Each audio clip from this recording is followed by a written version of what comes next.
Sierra de Jardines, con Alberto Garín y Guillermo Cuadrado.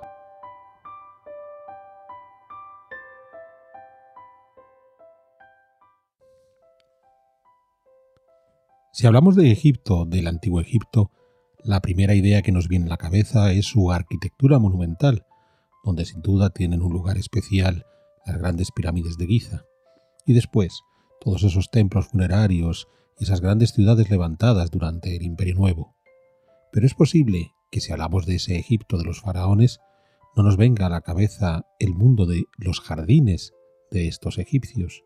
Y eso que Egipto se caracterizó por ser una de las primeras civilizaciones que fue capaz de controlar el ciclo de las plantas, cultivarlas, poner en marcha la agricultura y sobre todo aprovechar esa ventaja notable que suponía el río Nilo, con su ritmo de crecidas constante.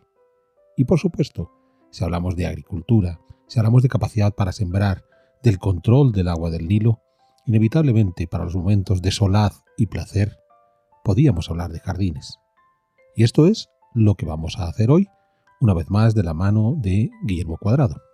Hola Alberto, ¿qué tal? Qué placer hablar de jardines. Y vamos a hacerlo posiblemente con algunos de los jardines más antiguos que conocemos, de los que, como tú nos vas a explicar bien hoy, tenemos una cantidad de información bastante notable. Así que arranquemos. Vamos a hablar de jardines en el Egipto de los faraones. Sí, bueno, se puede hablar perfectamente de jardines, aunque no sabemos cómo lo denominarían, no sabemos cómo serían el término con el que denominaban estos espacios, pero lo que sí que tenemos constancia, hay pruebas, papiros y pinturas y frescos en tumbas, en templos que nos hablan, dibujan, hacen planimetría de cómo configuraban estos espacios, estos jardines.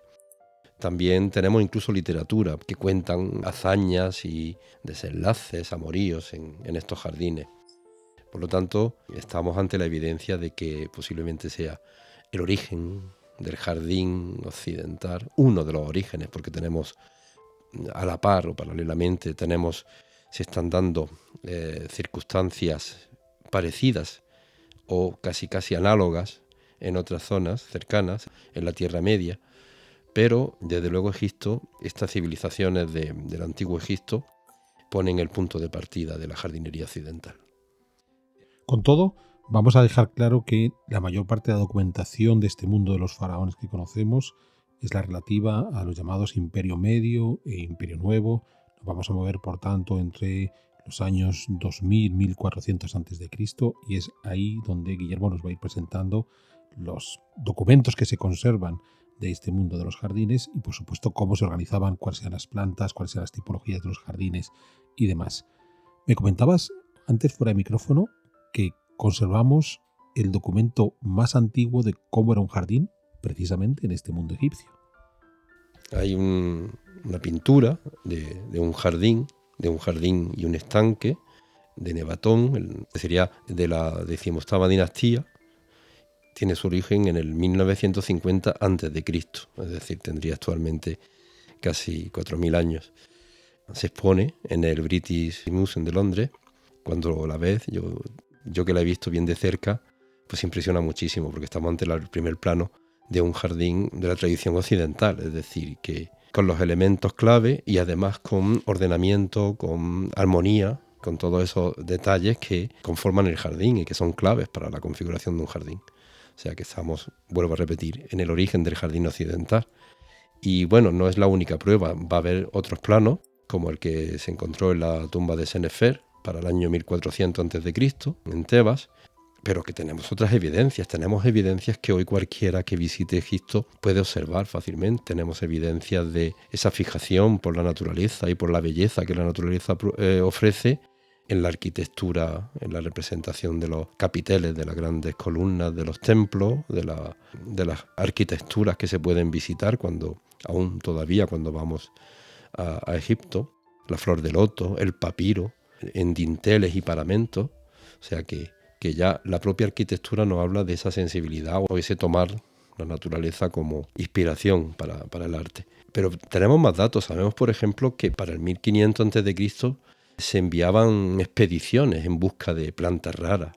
Empezaban a tener una afición ya no solamente por la botánica más básica y propia de la agricultura y de la utilidad agrícola, sino que buscaban plantas raras, plantas especiales, sobre todo porque buscaban obtener de ellas cosméticas y técnicas que, sobre todo para el embalsamamiento, que necesitaban cada vez más lograr que los cuerpos no se corrompieran a partir del uso de la esencia y de los ungüentos que daban estas plantas. El jardín egipcio no tiene una especial característica en cuanto a ingenios y a, digamos, arquitectura, pero es un jardín que es muy ordenado, es decir, estaríamos ante posiblemente uno de los primeros momentos en el que el territorio se ordena con mucho rigor. Se ordena además porque lo fuerza el lugar, el origen del jardín.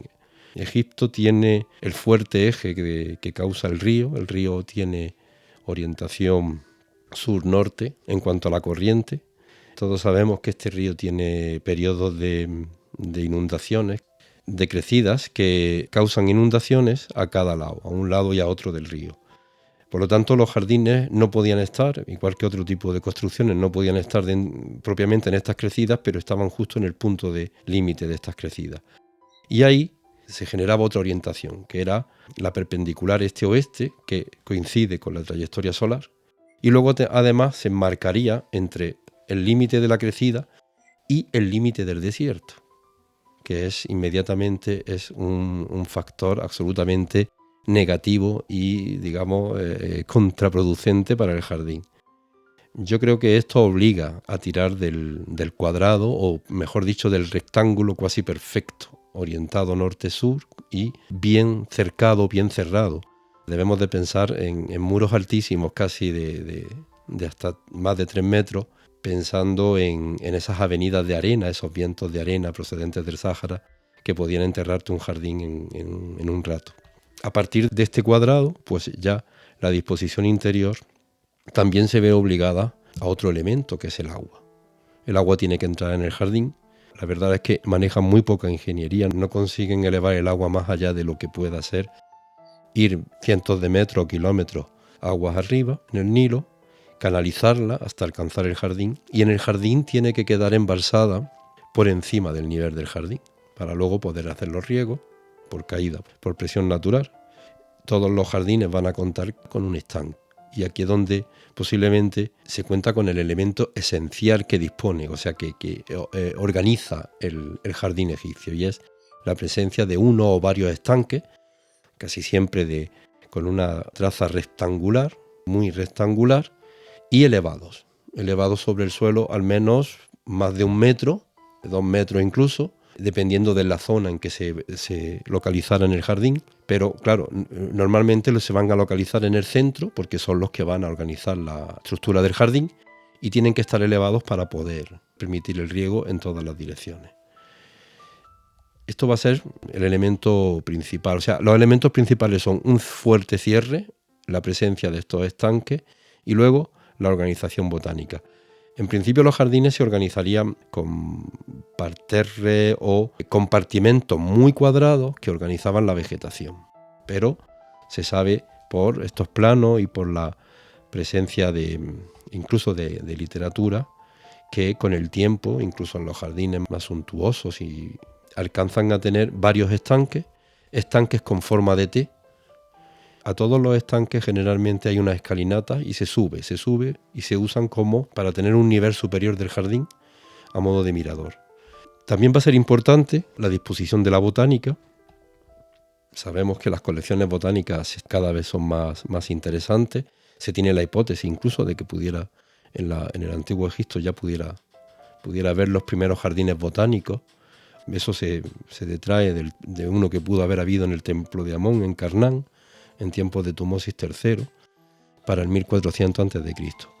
Es bastante factible. Si sabemos que iban en busca de estas plantas, lo más normal es que estas plantas además se protegieran, se guardaran y se consideraran plantas muy especiales y de un alto valor.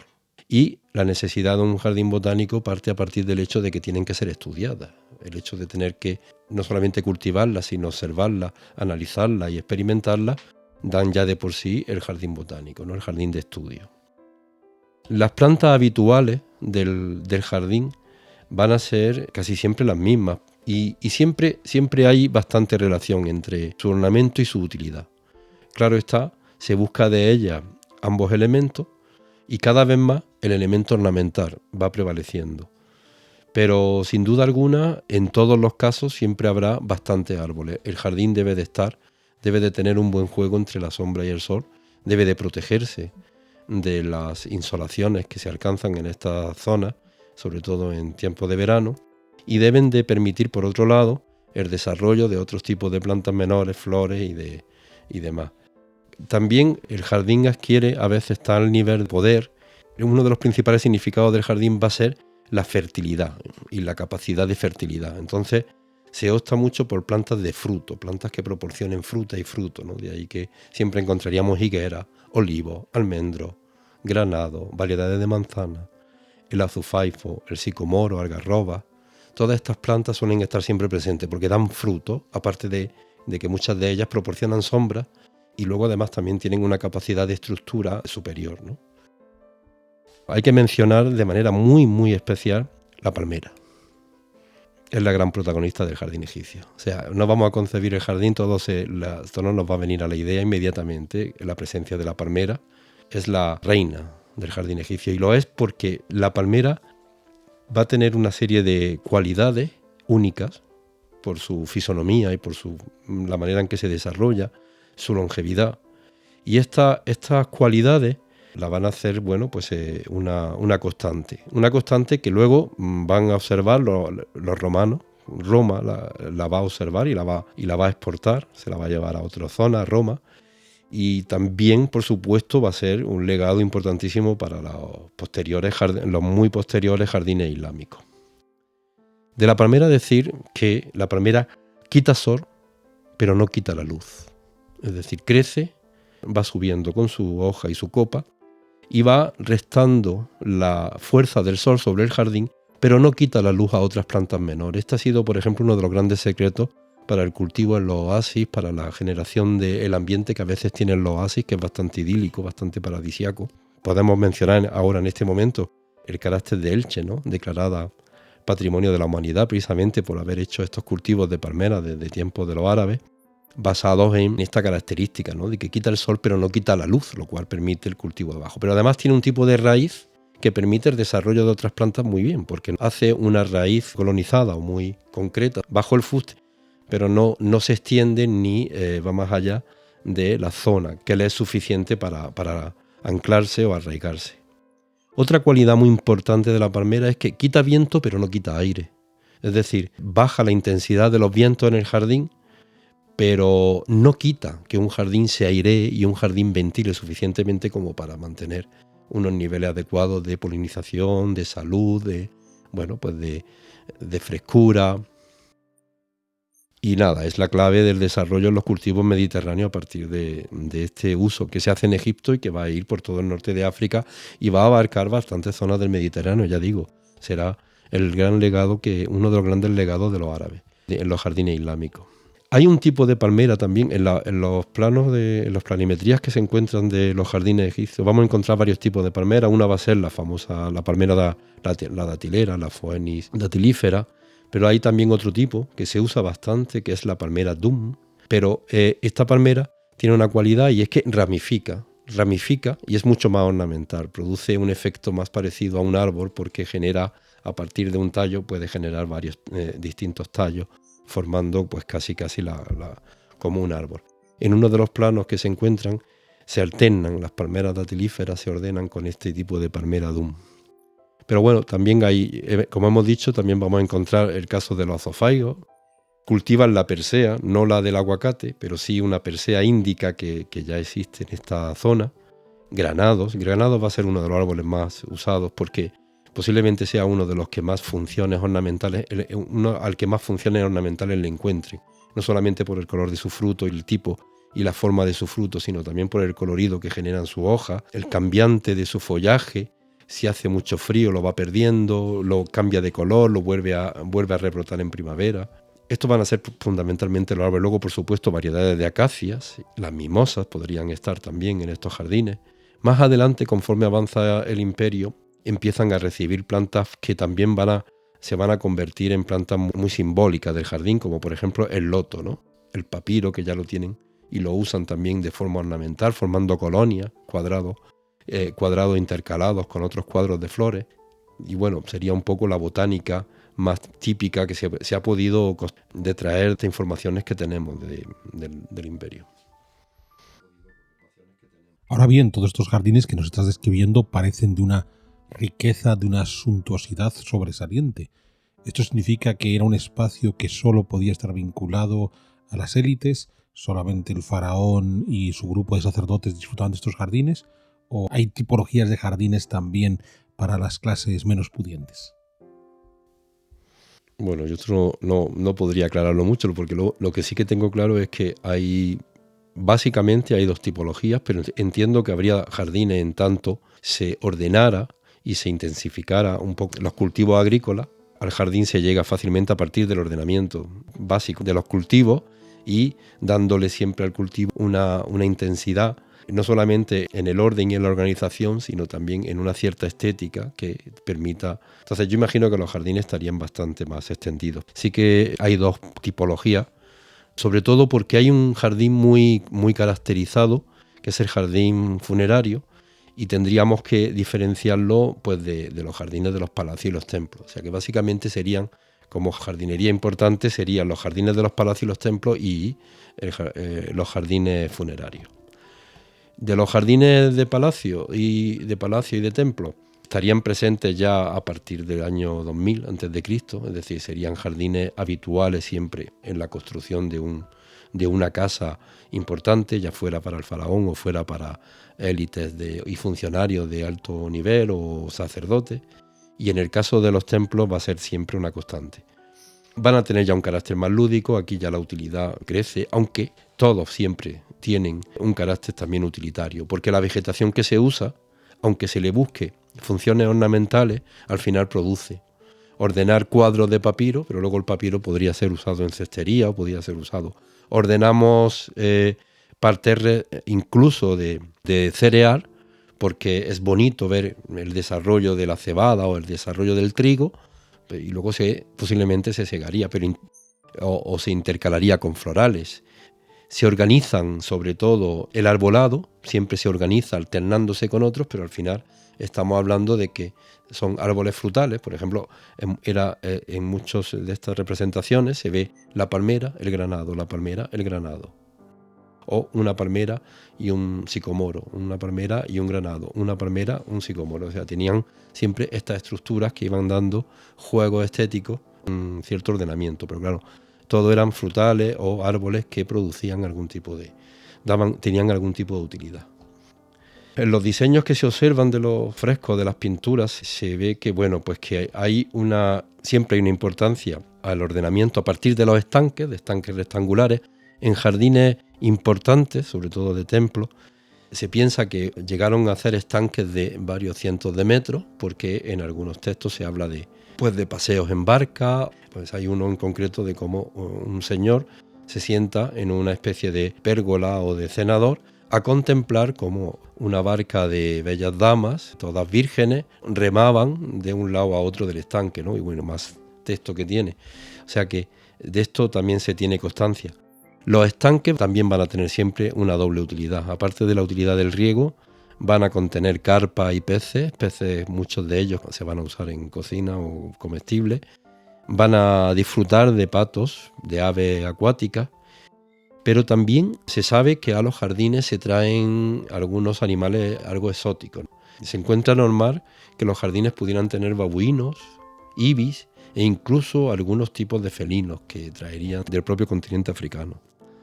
Siempre estos estanques se convierten en pasarelas elevadas. Esto es muy importante. Y otra cosa muy importante es que los jardines se articulan, aparte de los estanques quedan siempre rodeados o articulados por hileras de árboles o emparrados que daban sombra alrededor del estanque, como una manera de mantener la agua pues un poco más resguardada de la insolación del sol y de su evaporación. Esto es muy importante porque estamos hablando de sostenibilidad y hacían este tipo ya de juegos sostenibles, ¿no? De intentar que el agua quedara algo ensombrecida por las copas de estos árboles o por los sombrajes bueno, pues evitara una fuerte evaporación, no solamente del agua, incluso yo pienso que del suelo.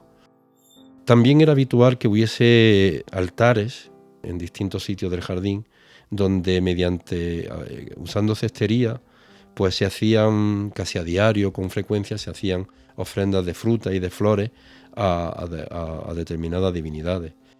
Y otra característica también es, bueno, pues que quizás el uso en hilera del árbol. Yo pienso que, aunque luego esto ya va a ser una constante en la jardinería, pero es muy probable que a partir del desarrollo de estas plantaciones que por un lado iban rodeando los estanques, pensemos que si los estanques eran excesivamente largos tendríamos estas hileras dispuestas en paralelo o en línea a esos ejes que marcaban los estanques, pero también se ve en los papiros cómo las arboledas siempre están rodeando o en paralelo a el amurallamiento o el cerramiento del jardín, lo cual pues podríamos ponerlo como una característica que empieza también aquí, que es esa disposición ordenada y la disposición en hilera de árboles.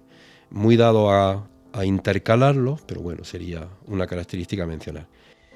El otro tipo de jardín importante es el jardín funerario, que va a tener su inicio desde los grandes enterramientos. Podría haber jardines funerarios suntuosos y con un carácter mucho más estético, incluso posiblemente antes que los jardines de templos y de otros tipos, ¿no? Yo creo que pues, si pudiera ser el origen del jardín más factible en este tipo de espacios, ¿no? Delante de los templos. Eran más pequeños que los que luego se iban desarrollando para templos y estaban en la propia entrada del enterramiento de la tumba, con una construcción generalmente cuadrada y siempre con una especie de columnata o pórtico, ¿no? Que quedaba en un lateral o enmarcando quizá un estanque, porque el centro del jardín funerario también sería la presencia de un estanque. El estanque tiene que estar siempre, es el sistema de riego. Tenemos que llevar el agua para poder mantener todas las plantaciones que se hagan y esto va a ser siempre la preparación o la presencia de un estanque. Estanques que muchas veces se tienen que rellenar desde pozos, no solamente a través de canales, sino que a veces los canales no llegan y se hacen pozos y tienen que usar técnicas, pues la técnica del yugo, a partir de una persona que va volcando desde un extremo a otro en forma de yugo, y luego estaría también la técnica del contrapeso, es decir, con una vara que por un lado introduce para la obtención del agua en el pozo y por otro hay un contrapeso que la eleva cuando se llena. Sería la manera de ir llenando estos estanques o mantenerlos llenos. Pues en el caso del jardín funerario tendríamos la presencia del estanque en una zona central y estas columnatas o estos pórticos que estarían rodeando. Y luego habría siempre en este tipo de jardines, casi siempre estaría la palmera y los sicomoros, como árboles más o menos propios de este jardín, la palmera y el sicomoro. La palmera porque se va a convertir, o quizás ya desde siempre sea para ellos un símbolo de resurrección o de reencarnación. Por lo tanto va a ser fundamental la presencia de la palmera. Y el sicomoro, porque si el sicomoro se enraiza, se desarrolla y crece, va a garantizar o va a dar seguridad a esa resurrección y esa reencarnación. Entonces van en un paralelismo, tanto el caso de la palmera como el sicomoro. Y pues los muros de estos jardines tendrían posiblemente poemas o inscripciones que evocarían horizontes, cielos, floraciones bellas, el propio río, porque se trata de que el difunto, cuando haga su recorrido, vuelva de nuevo y vuelva a la naturaleza después en su vida eterna, volvería a una naturaleza nueva, ya inmortal, y tendría todos sus objetos, todas sus cosas, y entre ellas debe de estar su jardín o debe de estar un jardín. Este jardín, en las paredes expresarían todo eso, y además cuando el difunto llega de nuevo a esa nueva naturaleza, lo que se llamaría la salida a la luz, debería de hacerlo o tendría que hacerlo a través del jardín, a través de un jardín. Estos jardines también solían contar con un pequeño porche o recinto que se puede pensar que podría ser una capilla ceremonial, pero también se podría pensar que es el lugar por donde el difunto vuelve a la naturaleza, sale a la luz a través de esta capilla o de este recinto. Y es muy curioso, en el 2017 se descubrió justo en uno de estos jardines, que se considera uno de los más antiguos descubiertos, un jardín de compartimentos muy curioso porque es un pequeño damero, muy pequeñito el jardín, elevado medio metro del suelo y excavado propiamente en la roca, en roca granítica. Y en él se encontraron, aparte de un tronco ahí fosilizado de un tamarindo, se encontraron restos de semillas, había entre otros, había dátiles. Y es curioso porque es un jardín muy pequeñito, formando un rectángulo de 3 por 2 metros, y el rectángulo compartimentado en cuadrados de 30 centímetros, que van formando por un lado 7 cuadrículas y por otro 5 cuadrículas. Se supone que pudo ser utilizado para tener en él una serie de plantas muy utilitarias, pero necesarias para obtener esencia, ungüentos y sustancias que permitiesen o ayudaran en la labor del embalsamamiento de los cadáveres. Tenemos que ir ya cerrando porque eso se acaba el tiempo. A modo de conclusión, ¿cuál crees que serían los grandes aportes del jardín egipcio? Bueno, en conclusión, los jardines de Egipto son sin duda, indiscutiblemente, uno de los orígenes del jardín occidental, ya lo hemos dicho en 2 ocasiones ya. Aunque van en paralela casualidad, tanto en el tiempo como en casi la forma, en la que se están también haciendo jardines en otras culturas en la Tierra Media. Pero cada uno va a ofrecer diferentes aspectos. Podemos decir incluso así de una manera muy, muy genérica que mientras el jardín egipcio podría estar surgiendo desde la agricultura que se estaba desarrollando junto al Nilo, pues en Mesopotamia los jardines también se estaban desarrollando desde otros aspectos, por ejemplo desde el parque de caza o desde el coto de caza. Esto lo hablaremos en otra sierra de jardines. Lo que sí es cierto es que de todos estos aspectos se deja evidencia de que el jardín hace posible y combate la existencia del hombre ante cualquier lugar. Y en este caso el jardín lo que va a favorecer es el asentamiento en un sitio un poco límite, un poco difícil, porque con todos los beneficios y toda la aportación que hace uno de los grandes ríos de la vida y del paraíso, que es el Nilo, por otro lado, sin embargo, está ante una gran amenaza bastante sufrible, que es la del límite del desierto, de un gran e imponente desierto. Y el jardín es el que va a permitir que la vida sea verdaderamente posible en un sitio así. Roma copiará, cuando convierta a Egipto en una de sus provincias, copiará posiblemente estas soluciones de confort y las aportará a sus jardines. No tengo ninguna duda de que los peristilos ya tengan mucho que ver o de inspiración en estos recintos amurallados donde había también pórticos columnados o columnas formando pórticos, donde se apaciguaban del viento, de la arena y de los tórridos días de sol. Y desde luego los árabes, cuando pasen por Egipto, también no van a quedar indiferentes ante estas soluciones de las que sin duda pues tomarán como legado para lo que va a ser el desarrollo de toda la jardinería que hasta el día de hoy tenemos. Y bueno, quiero terminar con un texto de un escriba que ya se escribió para el 1580 a.C., es decir, unos cuantos milenios, y que, bueno, me parece que es de absoluta actualidad. Haz a tu gusto un jardín, rodeado de parterres. Además de las tierras de labor, planta en él árboles, que serán un abrigo para los alrededores de tu casa. Llena tu mirada con todas las flores que tu ojo pueda contemplar, porque no hay que privarse de ninguna de ellas. Es motivo de felicidad no dejarlas de lado.